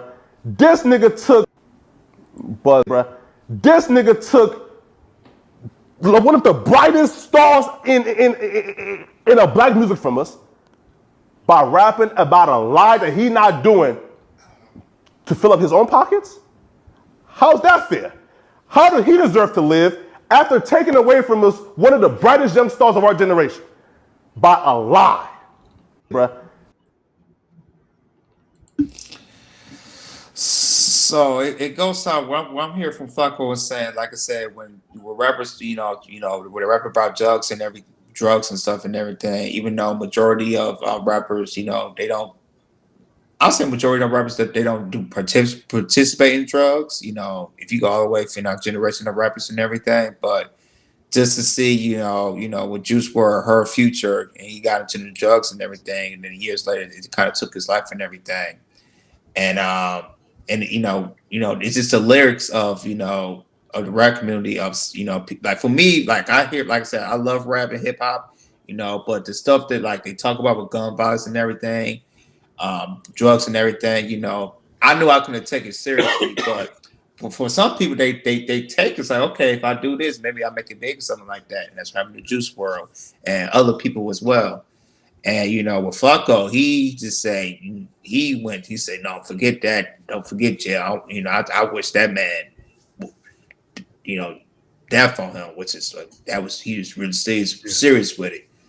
So Hakeem, man, I definitely want to hear from you because you got a little bit of expertise about these things. And what's your take, brother? What's your take? Coming to the penthouse. Okay, Sherry. It's a difficult one because I've done music and I've listened to Dirty Sprite. I've never wanted to do drugs, and I know that's subjective to individuals. But Kurt Cobain, Hendrix, a lot of guys, a lot of rockers have made music pertaining to drugs, singers. You know what I mean? There's ballads that are talking about that, and you know what I mean? I think when it comes to hip hop, we try to hold ourselves to the highest accountability. And don't get me wrong, I agree. And how you doing, Bobby? There's certain times I think there's certain messages that shouldn't be spewed. I agree on that. But then I do think that at a certain point, Juice World was an adult, and accountability you can't shift blame on just one person. Then we need to just blame the whole industry. Record labels allow this stuff to get pushed out. People who make music allow this. You know what I mean? We're going to blame somebody. We're going to have to blame going all the way back to that. All the way back to even Motown. Motown had songs talking about sleeping with other women, drinking bottles of liquor. Papa was a Rolling Stone. Wherever he laid his hat, that's where he made his home. A lot of people took that song seriously. So I'm wondering, do we hold them accountable, or do we start to tell people if the people who are getting affected by the music, do they have mental problems? Because out of the vast amount of people who listen to music, a lot of them are not picking up machine guns and busting them. The biggest consumers are whites in music. Not a lot. After that, it's Mexicans. It's Mexicans. I don't see a lot of them. I mean, Hispanics. I'm sorry, Hispanics. Black people, we make the music, but we rarely consume it the way they consume it. And a lot of them are suburban white kids who go to school, go to college, and do this. A lot of them don't want to be trap stars. Shoot, probably Brian and Sherry, they having a good old time over at the Ritz. I see that. Yeah, the Ritz to tell my B-Day Gorilla put my girls up, and we love Gorilla. Shout outs to Gorilla Black. Shout out to Gorilla. Yeah. Yeah, Hakeem, man. Yeah, I kind of agree with your sentiments. Fresh From Source said it's like blaming video games on school incidents. Yeah, that's true. It does come to if you have like a mental illness, because usually we like to say we hear like rock and roll that talks about drugs and stuff, rap that talks about drugs and guns and all that type of things and everything. It hits to me. It just hits somebody. You don't hear a person every day, on the news every day, shooting up schools or doing drugs, hard drugs or cocaine, crack, and all that type of things. It's like back in the 90s, you had movies out there like Menace to Society, South Central,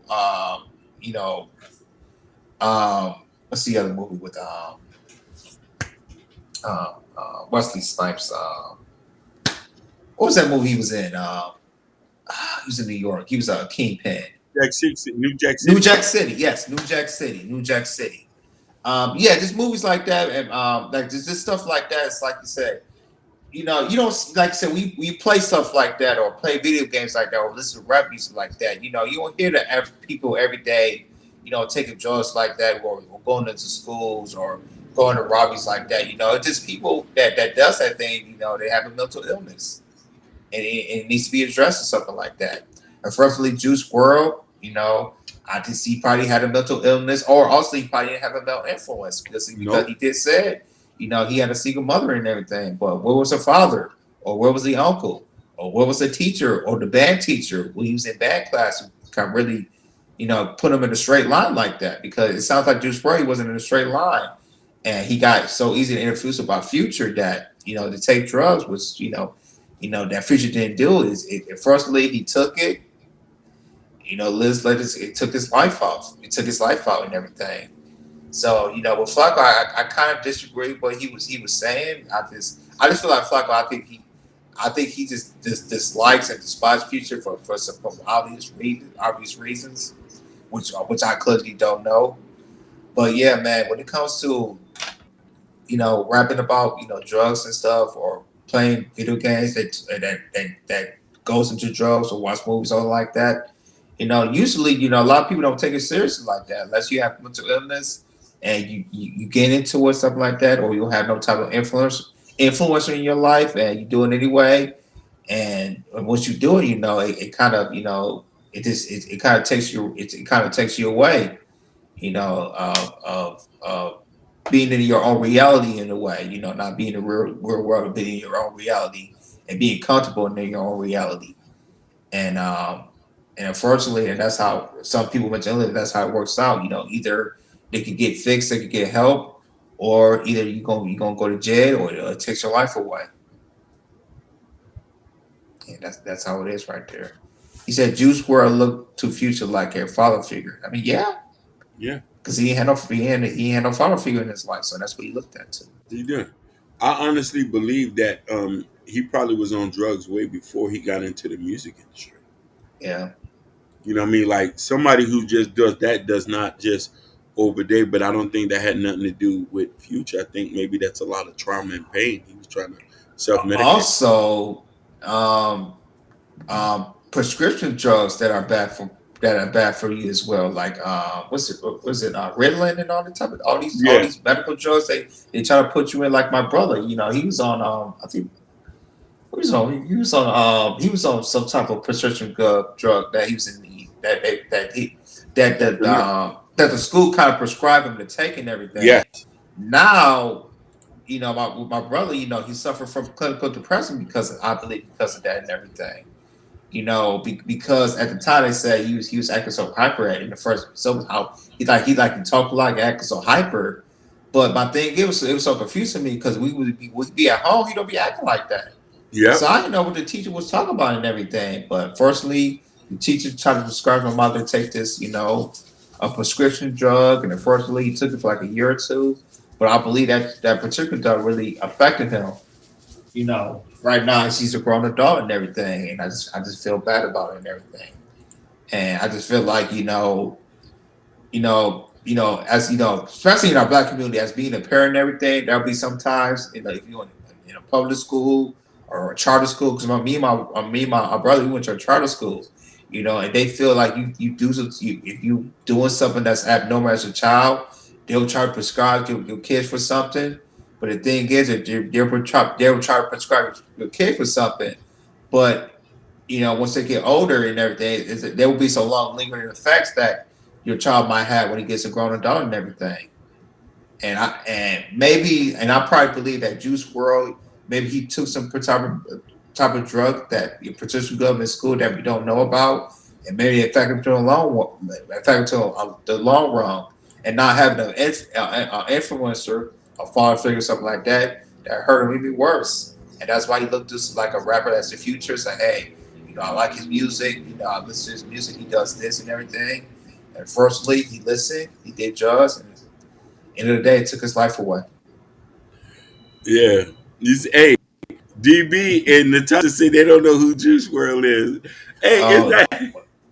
That's all right. He's a young rapper. He's in his 20s. Yeah, young generation of rappers. Yeah. Y'all just not plugged in. Y'all just not plugged into certain music. We plugged in. I'm from the streets, so I like that shit that slap. Like, yeah, I got like I said, I know I'm in my 30s, but I listen to these young generation what they listening to. Yeah, like if it's good or if it's nonsense or whatever. Like the thing with the Ice Spice situation, like you said, she came out, with her single fart, trying to diss Lotto and everything. So now that's a little beef and everything. Now while I'm listening to it, I'm like, wow, I get it, but I'm like, I'm like, man, it's too much for me. I'm too grown for this. And you're right. And another thing, DB, I'm in the house. Listen, I live with young people, so I'm in the car with this. So they playing that jam. Yeah, they playing that jam. They bumping it. They bumping it. So I gotta be acclimated now. Yeah, you be a young boy. Yeah. Yeah, you know what I'm saying? Yeah. So, And to me, I go to me and my wife. We go to music festivals and everything. So we go see some type of performer that we don't know about. We listen and see what's up. no, definitely. So No, definitely. But yeah. yeah. It is, but it is, but with that being said, man, DB, we're gonna go back to what you say. Police your kids. Yeah. Police your kids. Be in their life. Make sure that you have your hand on them, because people who are very involved, in their kids' life, they don't end up like Juice WRLD. People who don't allow their kids to their own vices, they don't end up like Juice WRLD. You know what I'm trying to say? And I also think that sometimes individuals will make a decision and will blame other people for that when it has nothing to do with that. Sometimes we know he could have been self-medicating on drugs because his daddy wasn't there. He was a single mom. He would have found some kind of negative outlet. These guys never speak about their fathers. 90% of these guys, when we hear they got some tragic death going on, we can link it to certain things. Has nothing to do with the rappers. Has nothing to do with the rappers. You know what I'm saying? So it's like, what do we do? All we can do is pray for them. You know what I mean? Yeah. It is what it is. But yeah, folks, we are about to end the show. We're about to end the 2-hour mark. We appreciate you guys. We appreciate you guys. So make sure you guys hit the hit the subscribe button, and make sure you hit the notification bell, because we do go live Mondays, Wednesdays, and Fridays, 6:00 Eastern time. Like I said, firstly, Ronnie's not here. He'll be back with us next week. Yeah. And we're gonna get a show on the road. We'll name some shout outs. Shout out to DB. Good conversation you had. Good conversation. Urban Noise, Natasha Vincent, Fresh Sounds, Ashton Weeds. Shout out to Bobby Bryant, Sherry Bryant. Who else we had on here? Y High, Spike Protein. Appreciate you guys. Who else we had on here? Hey, it said, hey, Bobby Bryant said it's 15 of them watching the show. Shout out to the penthouse girls, the rich girls out in the red. We appreciate it. Who else I forget? We got y'all made me want to sell dope again so I could go buy the bottle. Yes, sir. Anybody else I'm forgetting? Hey, shout outs to Fresh Sound Florida. Yes. Shout outs to Fresh Sound Florida. Yep, the backbone. Oh yeah. Oh, shout out to Rilla too. Shout out to Rilla. We had him on the chat. Rilla, Y High. Y High. Anybody wants to know some kick on Facebook, on Twitch, Hakeem? Oh my God. It's so many people on Instagram. I can't. Let me go in there. Well, how many people watching this? Man, it was so many people going on there. Shout outs to Gotta Eat Apparel, Cat Eye 50. So yeah, and it's so other people that joined that I can't even see. Okay. Hey, man, we appreciate the viewers. Like I said, our viewers are growing and growing and growing, man. Not just on YouTube, on Facebook, Twitch, Kick, Rumble. We appreciate you guys. We appreciate you guys so much. But before we go, guys, make sure you guys hit the community tab. We got the Chaos Culture Radio t-shirts for you guys. I also ordered some more t-shirts coming in. I should get mine next week. I got a couple. I got a green one coming, and I got a black one for you guys, so I can show more of our merch and everything. Also, we got a Chaos Culture Radio cup mug. As you see, I have every single day. If I have water, juice, might be some liquor sometime. You never know sometimes if I'm feeling good. Make sure you guys get the coffee mug and everything. And amen. And also make sure you get Hakeem's book. Yeah, Black Love, and like I said, and also there's other books coming out real soon. It's gonna come out real soon, and we can't wait for that. We can't wait. But like I said, people, thanks again for coming up. We really appreciate you guys for showing us support like you do with every single weekday, Monday, Wednesday, and Fridays. And like I said, we're gonna keep on doing it. But that's on Chaos Culture Radio. We out. Listen, happy birthday to the beautiful queen, Sherry Bryan. Happy birthday. And listen. Shout outs to all those beautiful ladies that are in the penthouse at the Ritz. Yeah. I don't need to see y'all to not know that y'all butter pecan, dark chocolate, caramel sundae, whatever. Y'all, I know y'all bad. Shout outs to y'all. So bad that I feel like I'm ready to start paying some bills. I'm ready to start swiping some cards. You listen, the brim should let you know I'm an old man that pays some bills. That brim should let you know this ain't a fitted. This ain't a fitted. This is a brim. Old niggas with some cash brim. Okay? Happy birthday to you, Queens. Beautiful black woman. Beautiful black woman. So we're going to holler at y'all. Yeah. All right. Peace. Go ahead. Educated, beautiful women with degrees. There you go.